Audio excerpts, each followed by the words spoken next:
In the last several videos, you've been introduced to a number of functions that will come in handy over time, and there are also ones that you can play around with a bit. So here's a few challenges, things that you can do with the functions that you know already, but that we haven't done yet in the examples. So first of all, see if you can display the number of characters that were removed when we used the trim function.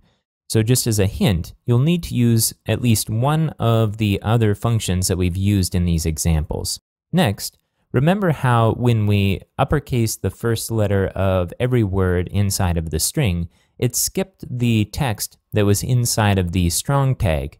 Well, see if you can get that particular word capitalized as well without permanently removing the strong tags around it. Now, there may be a couple of solutions to this, but the solution I'm thinking about requires a couple of the functions that we've explored in the previous videos.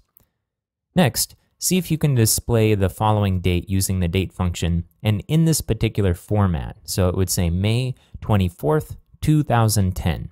And finally, see if you can figure out how to remove the period from the end of the string using the trim function that we used before. And when you're done playing with these, go ahead and move on to the next